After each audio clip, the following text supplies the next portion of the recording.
If you are planning to study in Australia, chances are that you will need some of these things when you first arrive. Now, don't stress, we'll cover everything you will need in the first few weeks, so sit back, relax, and enjoy the journey. First thing first, as soon as you arrive in Australia, you will need an airport pickup. Now, if you're coming for your university study, you can ask your university if they offer free pickup from the airport. So if you are studying in one of those lucky universities, you could get a free pickup from the airport. That will help you to save some money and efforts. But if they don't, some universities might offer even paid pickup as well, which you could consider doing it. But apart from that, there are many other alternatives available if you want to reach to your destination from the airport. Like public transport, some Australian airports are very well connected to the local public transport, so like trains or buses. So you should be able to get into city using public transport without much trouble. Apart from that, there are sky buses which are run by private organizations. It usually turn out to be a bit cheaper if you're comparing it with other alternatives like taxis, but taxis are readily available across all major Australian airports. And if you like, you can also take ride sharing services like Uber or Didi as well. And there are some private companies offering private transfers to your hotel or whichever accommodation you are planning to go to.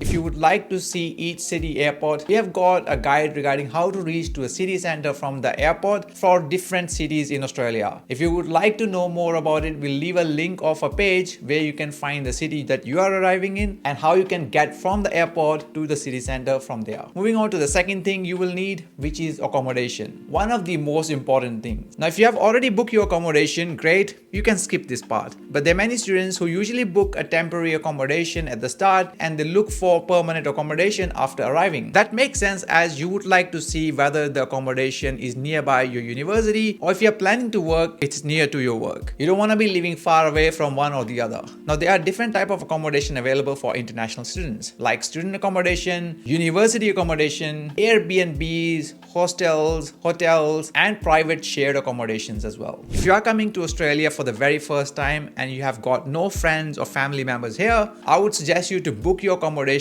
nice and early. But if you know someone, then you could also book your accommodation through them. And if you have a friends and family here, that will definitely help a lot. Now, if you're looking for private shared accommodation, there are three main platforms that I suggest you to check on. First one is Gumtree, then you have a Facebook Marketplace, and last but not the least is Flatmates. However, if you're looking for student-specific accommodation, then my suggestion would be to book through our preferred partner, which is Amber Student. Honestly, we have worked with them in the last few years, and touch wood, we haven't got any complaints from any students who have booked their accommodation through that platform. If you would like to book through them, we'll leave a link of that in the description box below. Again, they have so many options. I highly recommend you to research what suits you better and then go with that option. Then the next thing is the phone and internet. Now, one of the things I suggest you to do before arriving in Australia is getting an eSIM card. eSIM card is like a digital SIM card, which I suggest you to take it for first few days. And I'm sure as soon as you arrive into country, you would need access to internet. Of course, there's a free Wi-Fi available at most Australian airports, but as soon as you leave airport, you'll still need some sort of a way to connect with people, family or friends. So digital SIM cards or eSIM cards are great alternative these days. I myself, whenever I'm traveling overseas nowadays, I make sure that I get one. That is, as it makes life so much easier. Just make sure that your phone is eSIM compatible. If you would like, we've got a special discount offer with Sally. They're giving you 5% discount when you purchase using the link in the description box below using this code here. However, after a few days, I suggest you to get a local SIM card, which usually works out to be a bit cheaper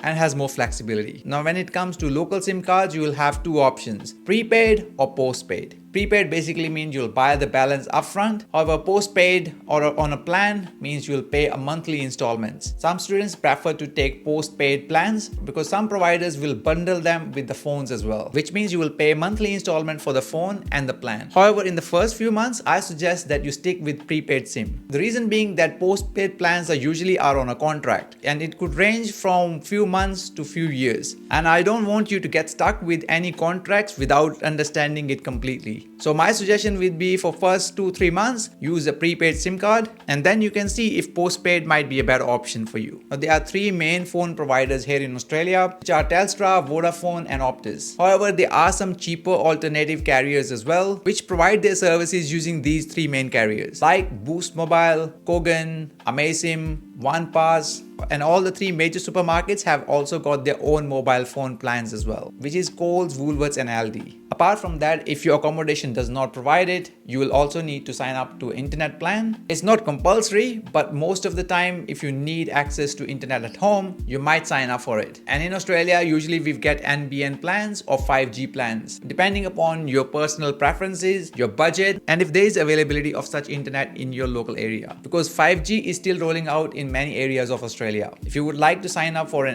NBN plan, we suggest you to check the offer from our partner Buddy Telco in the description box below, where they have got a special end of financial year offer which ends on 30th of June 2025. And if you are checking this video after that date, then still just check their website if they have got any special promotion going on. Now obviously your main purpose of coming to Australia is studies, so there are a few things that you have to be mindful, and that's where our next thing is regarding studies. So you will need to get a student card from your university. So after arriving into Australia, you'll need to go to your university, let them know that you have arrived into the country, and you'll need to get your student card from them. Apart from that, you'll also need to get in university login, which will give you the access to the online portals for your studies and other general services provided by your university. Sometimes universities may also give you access card in case you may need to access some of the locations that can only be accessed by certain access cards, or sometimes even after hours as well. And some universities may issue you a separate library card as well. And my suggestion would be also to get yourself a library card from your local library as well. Local libraries in Australia are great. They got plenty of books, other resources,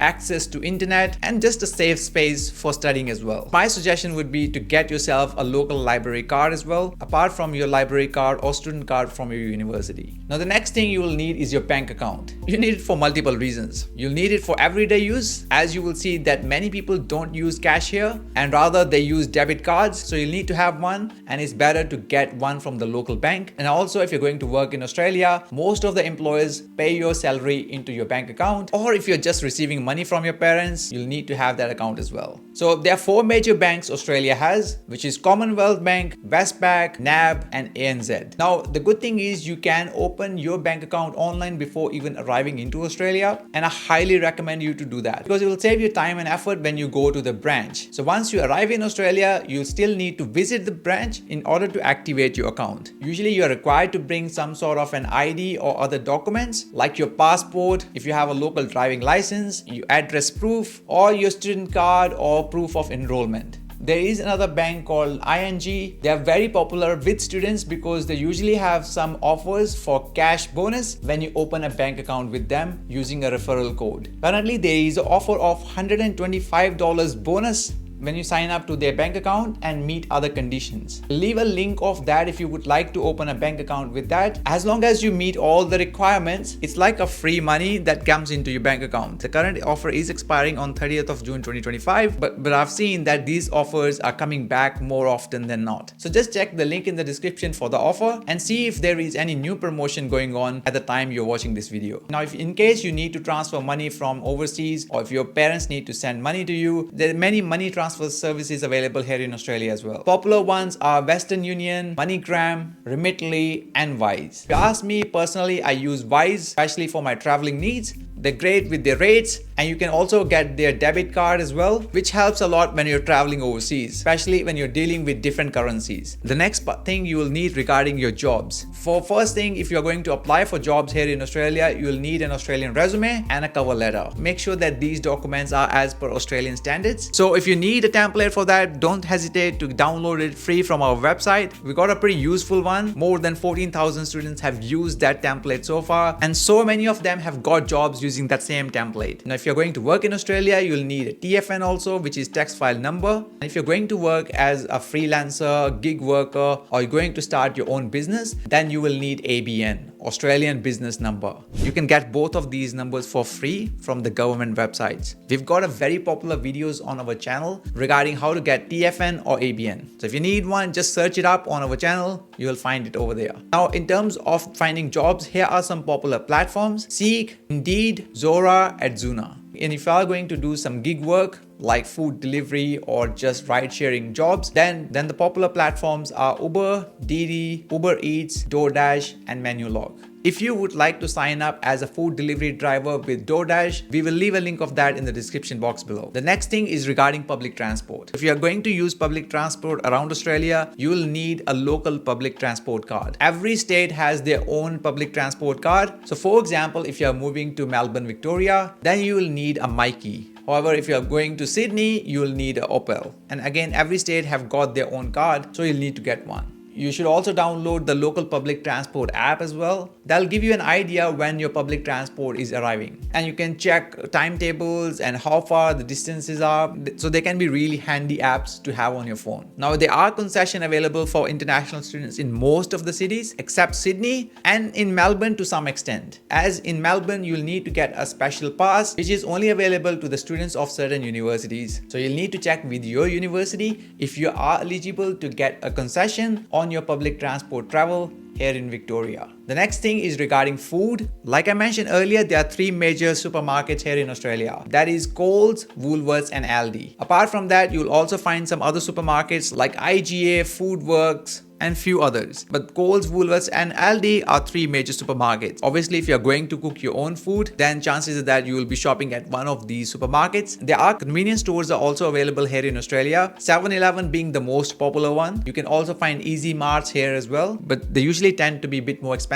than the supermarkets, especially when you're buying groceries. And usually the range of food options available in the supermarkets are much more than the convenience stores. And if you are someone who doesn't like to cook that much, then you have some food delivery companies as well who will deliver food to you. The same ones that I mentioned earlier, which are Uber Eats, DoorDash and Menulog. If you want to get meal delivery services, these services usually provide you with the ingredients and recipe cards so you can cook your own food at home. So services like HelloFresh and EveryPlate are usually quite popular here in Australia. If you want to sign up and get some discount on them, we'll leave a link of that in the description box below. And we also got a very detailed articles regarding the cheap eats in each major city here in Australia. Like this one here, where we talk about top cheap eats under $10 in Melbourne CBD. And we got it for other cities as well. So we'll leave a link of that in the description box below, or you can search it up on our website as well. Next one is regarding clothes and home supplies. So if you are going to shop around and want to buy some clothes, especially on a budget, these are some of the common places where students go and shop here in Australia. Kmart, Target, Big W and Harry Scarf. And if you want to get some trendy clothes, then you might end up going to DFO outlets, which are like factory outlets. Or if you are someone who care about environment and want to get even cheaper option and recycled clothes, then op shops are your best bet. These op shops usually sell recycled or used clothes and many other items. I highly recommend you to check them out. The popular ones are Winnie's, Salvation Army and Savers. And you can also check online platforms like Facebook Marketplace and Gumtree as well,